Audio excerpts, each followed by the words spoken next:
Hello again, everyone, and welcome back to another episode of On the Range Podcast with Hogg Tactical and Kelley Defense.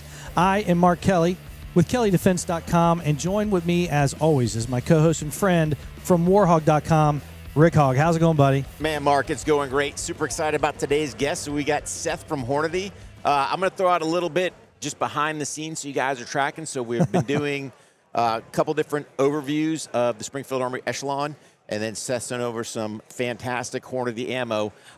We'll dig into that a little bit, but go ahead and just introduce yourself just to the viewers, listeners, just so they kind of know who you are and what you got going on. Yeah, well, thank you for the introduction. Thank you for having me on the show. Absolutely. Named Seth Swerczek. Essentially the PR guy for Hornady. Official title is the Marketing Communications Manager, and so that really entails all of the external communication on behalf of Hornady. Okay. And so I get a wonderful opportunity to work with YouTube people and television shows and the media creators at large, and that used to mean traditional magazine editorial journalist kind of stuff, but now, man, most journalists aren't just traditional editorial. It's online, it's vlogs, it's YouTube, it's everywhere. Facebook. I heard this. I didn't come up with this, but I'd heard it.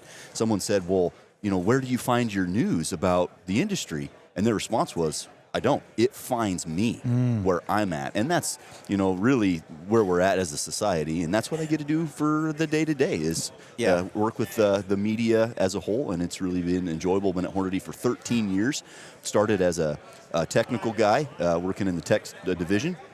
Moved over to ballistic engineering, helped to develop some really cool stuff in that regard. Did a lot of new product R&D for the PRC line of cartridges, the ARC line of cartridges, ATIP match bullets, CX bullets, a bunch of cool stuff. Nice. And then got chicken hawked to move over to marketing and talk about a change of gears. But it's going to be good for your career, right? Did you get that? Yeah, and it has been, truthfully. Good. But I've been doing that this will be year 6. Oh, man. So it's been a good time at Hornady, and we are a small family-owned company, and I didn't know that meant anything when I came. That's huge. Yeah, Dude, when I came to the company, but it does now. Yeah.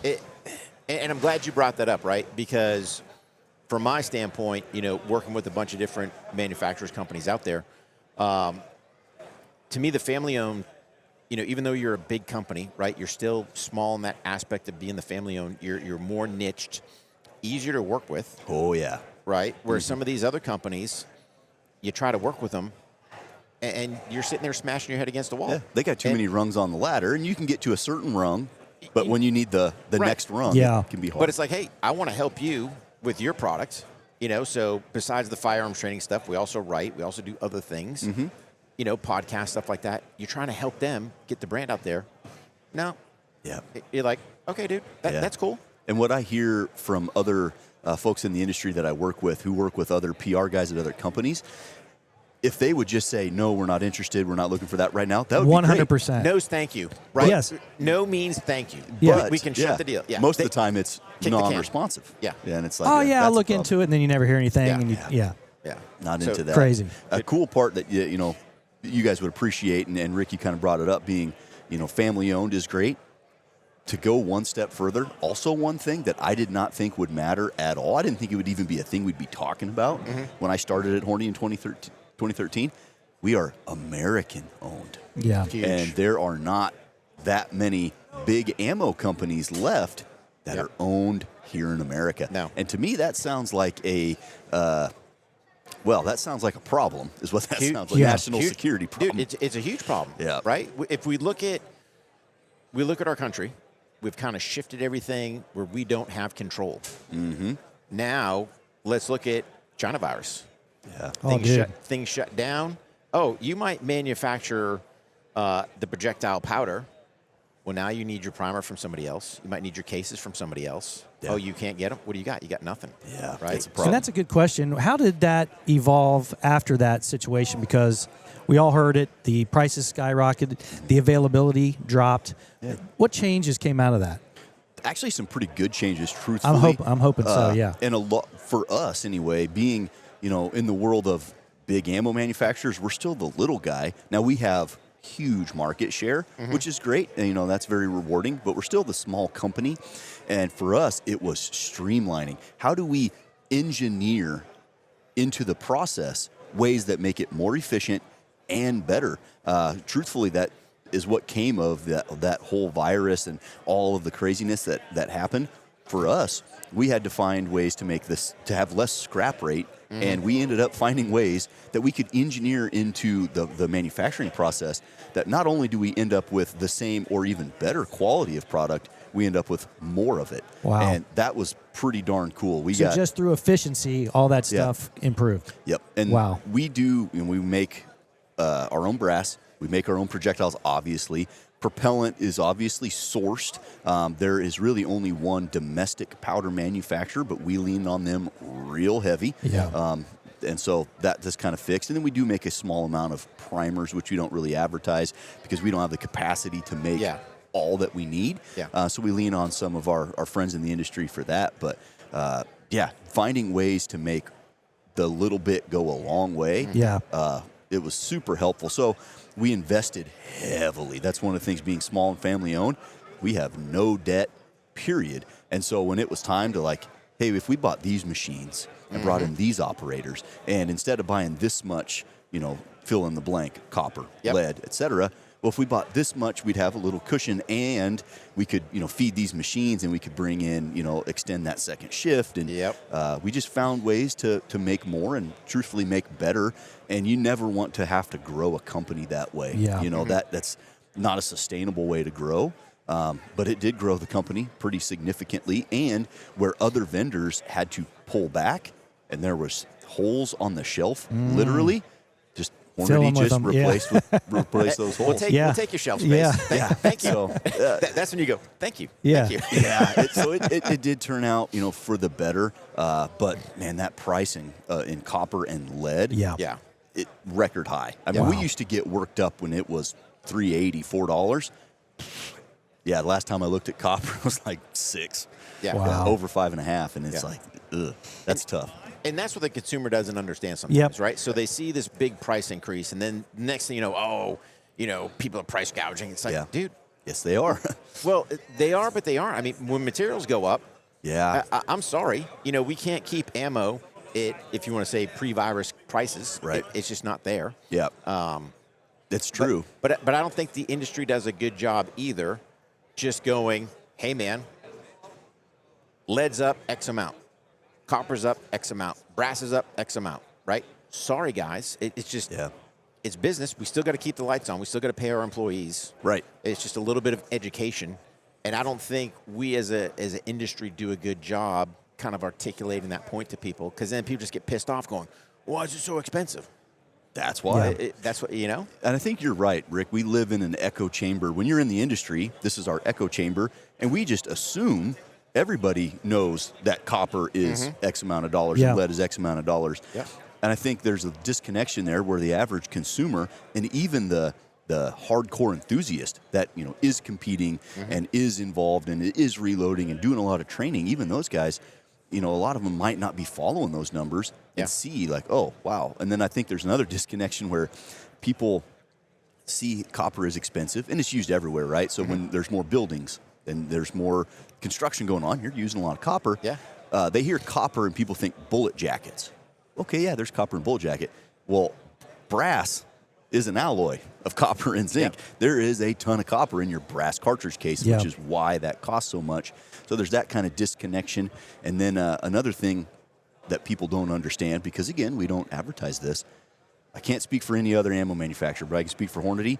We eat those price increases for a long time. Yeah. You look at the trend line of copper and lead.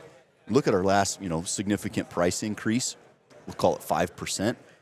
Well, there was years in between that 5% and the last 3 or 4%, because we just kept eating it and eating it and eating it, and then finally it's like, we can't do that anymore. Like that's not a good way to run a business. No. And there is some price gouging where the retailer, they can, if they're going to mark it up, they're going to mark it up. But those raw materials and then the quality. If you want good stuff, you have to have good people making it with good material, and that costs money. Well, what's the price of not having the accessibility to those things either? It's people have to remember that when they're upset about a price. But you can still get it for now, and it's going to if someone like Hornady can make it work where it's going to go down in price, they're going to do it. Yeah. And just be thankful for the accessibility. That's right. And you buy brought some. you brought up a great point as far as the quality, right? So you sent me out some stuff. Yeah. Again, I use the Echelon platform, and that's what we were overviewing. We weren't reviewing, right? Because I'll be asking you for like 10,000 plus rounds. You probably go, hey, Rick, go pound sand. But I'm not going to get it all from you, right? So that's a good point. If I'm running the gun, hey, man, I'll probably go, Seth, hook me up with 1,000 of this, right? Let me go hit something. I want to get that Tula, right? I want that garbage. Will it run in the gun? Granted, my face will pay for it. Yeah. But when you come to your quality, so something I do, whenever I'm zeroing my dots, I'm just zeroing with my training stuff. Get me close. I'll confirm with my duty or carry. Your critical defense. Okay, yep, we got it dialed in. Good to go. 25 bull, 96 2X. I'm like, dude, I'll take that all day long, right? Yeah. So that's telling me I've got quality ammo. Another thing I like to do is we went down to Grounds and Rounds in Georgia, part of C&H with old Buck Hawley's place down there. Little low light testing with your ammo, right? So you want to make sure, hey, what's my flash doing at night? A lot of people don't even think about that. So great stuff you guys got going on across the board. So to me, to you, number one, thanks for the support. Yeah, of course. Number two, it just goes to show, dude, you can sit there and you've got the accuracy out of that bullet all day long. An interesting point in the critical defense, and I don't know if you guys did this on purpose or not, but technically it doesn't have a hollow point. So That's correct. Like when you look at the 147, that bad boy hole, it's an ashtray flying at you, right? Yeah. I personally like that. That's just me. Yeah. But on the critical defense, you got kind of that cap on there. Mm-hmm. So it's not technically a hollow point. That's right. So I guess in states like New Jersey, where it's illegal to have hollow points, technically it's not a hollow point. Was that by design from you guys? Or That was actually a happy accident, though, and it is a good point to call that out. So, like New Jersey, it is not a hollow point because it has no hollow point. So by default, it's just a happy accident. The purpose of putting that insert in there is, Ken Stretz. Mm-hmm. He had an unfortunate officer-involved shooting, and that is a prime example of why that bullet has a polymer insert. And traditional hollow points like that 147 or the 115 or 124, fill in the blank, any manufacturer, to include Hornady's like our XTP. When you shoot that into bare gelatin, no problem. Looks great. Yep. When you shoot that through the heavy clothing barrier, we're talking the FBI protocol of penetration, which may or may not be the best test to test bullets, I don't know, but it's the one we use. Exactly. And so that's what we use. And when you shoot it through the heavy clothing barrier, which is T-shirt cotton material, dress shirt cotton material, Polar Tech 200 insulation material, and a layer of denim. Mm-hmm. It is very common that those materials will get inside that hollow point and the bullet will not expand. Mm-hmm. And so you have an FMJ non-expanding bullet going through the medium that you're shooting. And that's not a good way to transfer energy. And when you want instant incapacitation, you want to transfer energy. Mm-hmm. And so the heavy clothing barrier for critical defense, stress on the word defense, right? You're talking 0 to 7 yards, right? Mm-hmm. Past 21 feet, you might have a hard time claiming self-defense. So inside of that, the failure of a hollow point could increase its penetration. So now you have collateral damage risk because that bullet is going through. Mm-hmm. So with the insertion of that polymer, or the elastomer as it were, that removes that problem. You can shoot through the heavy clothing barrier 100 times, and 100 times that bullet is going to give you clean, uniform expansion and penetration. You don't have that failure risk of clogging up that hollow point. Nice. So happy accident that it's not only the best ammo for defense, but it works if you're in New Jersey too. So it's just a happy accident. But that's huge, right? Isn't it amazing? Because why would you want to sit there? Number one, I won't go down this whole New Jersey road a whole bunch, right? But why would you not want people carrying not to have hollow points, right? The right ammo for the job. Exactly. Yep. Why do you want projectiles going through people? Here nor there. But no, with it, so, you got it on there, so it's performing up close, so it's getting that expansion. It's got the accuracy out at distance. Oh, yeah. Right? So, dude, that is, spot on. So good job for you guys on that one. Yep. That polymer tip technology, or elastomer, the FTX, the flexible tip expanding that we call it, Dave Emery, our former senior chief ballistic scientist, when he discovered that he could make this work, because a lot of people have played with how do you get more uniform expansion. Mm-hmm. the duty bullet, so we've got critical events and critical duty. That duty bullet is, man, if you're in law enforcement or a very specific set of personal defense or home defense kind of scenarios, you have to be very cognizant of what you're shooting, because that critical duty ammo with that polymer tip, it is hardcore. It is the highest scoring bullet ever tested by the FBI. Wow. Yeah, they grade everything, and that's how they select their duty ammo. We've won back-to-back contracts for service ammo with that critical duty, and it is the highest scoring they've ever tested. Wow. Is that still a 115? That one's a 135. Okay. Yep, so a little bit heavier. We also have a 124, but the FBI contract is for the 135. 135. Okay. Nice. Is that out to the public, or is that yes. just okay? Yep. And like I said, it's more niche. It's designed for the barriers. So I talked about the FBI protocol. So that's bare gelatin, which is really easy. And then you have heavy clothing, which starts to get a little difficult. And then you have drywall. So you have 2 sheets of 1/2-inch gypsum drywall spaced 3.5 inches apart to simulate a wall. Yep. Yeah. The next barrier is sheet metal. So you have 2 sheets of sheet metal to simulate a car door. And then you have plywood, single panel of plywood, and then you have automotive glass. Automotive safety glass at a compound angle of 15 and 45. That right there, that barrier defeats almost every other pistol bullet on the market. Oh, yeah. And the way that the FBI scores, they score for total penetration and expanded diameter. Now, your total penetration has to be between 12 and 18 inches, but you get more points if you land them all really close together, if the standard deviation of your penetration depth is really close. So when you shoot 9mm, 135 grain plus P critical duty, it will land 14 to 16 inches every single time through every single barrier. It is incredible. Wow. I personally shot, I don't even want to know how many thousands of rounds because we test the projectiles as we're building the bullet, and then we test the ammo as they're loading the ammo, and then we test the lots that get sent to the FBI. We test that as well. Yeah. So it gets tested so many times, and the literal tons of ballistics gelatin that we go through in ensuring that performance. Again, if you're looking for barrier performance, that is the stuff. Yeah. Wow. How's it doing through the auto glass? Really well. Are you seeing any deviation, or is it flying pretty straight through? So this is a beautiful thing. The way it works through auto glass is really unique, and it's done mechanically. All right, so we talked about the polymer tip. Yep. Well, inside the jacket, we have a step. So the jacket sticks out and then comes back in, and the lead goes around it. And then we also have a crimp ring around the bullet where we crimp the case mouth, and then another ring below that squeezes the lead core from the outside, okay? So when you shoot through glass, what happens is the bullet penetrates the glass, the front half, the sloped ogive portion, gone.